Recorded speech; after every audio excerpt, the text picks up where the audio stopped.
ကျွန်တော်ဒီနေ့ကတော့မနေ့က 1.1 ကိုကျွန်တော်ရှင်းခဲ့ပြီကျွန်တော်ဒီနေ့ဆိုရင် 1.2 ရှင်းမယ် 1.2 ကတော့ synthesis division 이거 신나 그냥 펑커요.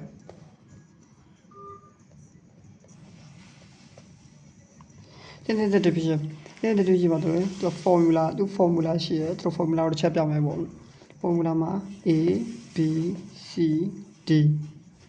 ဒီတော့အသေးပေါ့ sorry အဲ့ဆိုရင်ဒါရကျွန်တော်ရဲ့ divider အဲ့မှာဆိုရင်ရှေ့မှာ constant K ဆိုတာဒီကောင်ကသူကမှdivision ပေါ့ divider ကျွန်တော်လွှဲလာလို့ပေါ့အဲ့မှာဆိုရင်ဒီ formula ပထမဆုံးလုံးကိုဆွဲချပြီးရင်အဲ့ဒါကို K နဲ့မြောက်မယ် K နဲ့မြောက်ရတာကိုနှုတ်မယ်ဒီမှာနှုတ်မယ်နှုတ်ထဲမှာအဲ့အနေမှာဒီမှာနှုတ်ရတာကို K နဲ့ဆက်မြောက်မယ်မြောက်ပြီးဒီနောက်မှာ K နဲ့မြောက်ရေးမယ်ပြီးနှုတ်မယ်နောက်မှာနောက်ဆုံးအကျွန်းမယ်ဒီကျွန်းကနောက်ဆုံးအကျွန်းက remainder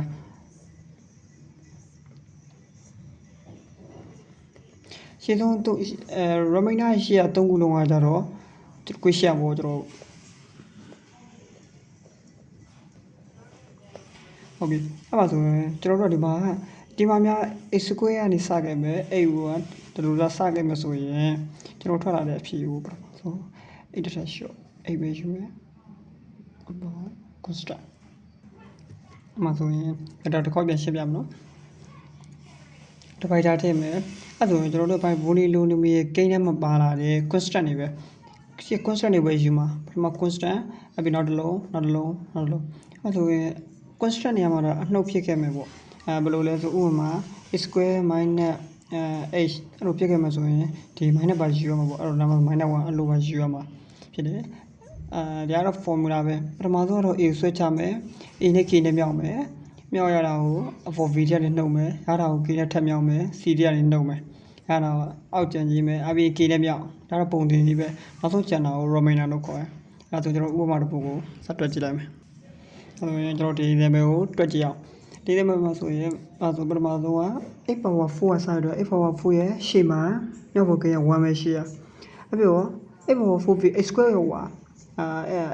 x square တော့ကျွန်တော်တို့ h ကျန်နေကြတယ်h နေရာမှာမပါတဲ့အတွက် h တန်ဖိုးကို0လို့ယူမယ်အဲ့ဆို x square တော့ကျွန်တော်ပြောတယ် minus ပါလာရင် minus ပါရှိမယ် minus 10 minus ပါလာရင် minus 2ပြီးရင် constant plus 4အဲ့မှာဆိုရင်ကျွန်တော်ဒီကောင်းထဲမှာရေးကြည့်ရdivider မှာ8 plus 3ရဆို plus တာဖြစ်ခဲ့ရင်သူဒီမှာယူဘက်တန်ဖိုးက minus 3လို့ယူမယ်တော်လို့များ8 minus 3ရဖြစ်ခဲ့ရင်ဒီထဲမှာ plus ယူမှာကိုယ်ကျွန်တော်တို့ plus ဖြစ်တဲ့အတွက်ဒီမှာ minus ယူမှာအဲ့ဒါပြောင်းပြန်လို့မှတ်ထားလို့ရဒါဆိုရင်ရေတော့တစ်ခေါက် switch ချမယ်အဲ့ဒါပြီးရှေ့က k နဲ့ပြောင်းဆို -3 အဲ့ဆိုရင်နှုတ်တော့ -3 နဲ့ -3 မှာတော့ 9အဲ့ဆို -1 -1 နဲ့ 3နဲ့ပြောင်းရင်3 1 -3 1ဟုတ်ပြီအဲ့ဆိုကျွန်တော်တို့နောက်ဆုံးဖြေထုတ်တော့ဖြေထုတ်တဲ့အချိန်မှာ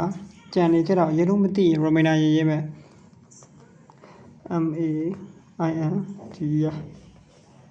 remainder 1ဟုတ်ပြီ question မှာဆိုရင်ကျွန်တော်တို့ပြောတယ်တစ်ထပ် short ယူမယ်8 power 4ပြီးရင် h ကျူရောက်လာ x square ကိုတော့ကြည့်ပဲနဲ့ h ကျူရောက်လာအဲ့ဆိုရင်ဒီကောင် h ကျူတန်ဖို့1 h ကျူ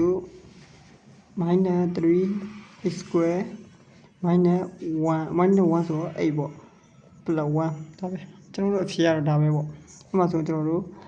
မနေ့ကစခဲ့တဲ့ division ရိုးမတက်တော့ division မတက်နဲ့လေကျွန်တော်စကြည့်လို့ရရိုး division မတက်နဲ့ကျွန်တော်စပြမယ်ပေါ့8 power 4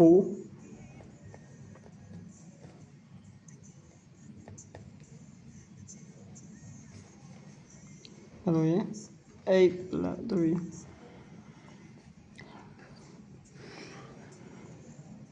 8 power 3နဲ့ပြောင်းမယ်အဲ့ဆိုရင်8 power 4 plus 3h cube အဲ့ဆို minus ပြောင်းကြည်ဝါ minus 3h cube minus 10 h square အဲ့ဆိုရင် minus ပါတဲ့အတွက် minus 3h square နဲ့ပြောင်းမယ် minus 3h square h cube ဖြစ်သွားပြီ minus 9h square y plus ဖြစ် minus ဖြစ်ဒီ ဒါ minus 1 minus 1 x square minus 2x အဲ့ဒါရရှိminus ပါတော့မလို့ minus နဲ့မြောက် minus 1နဲ့မြောက်မယ်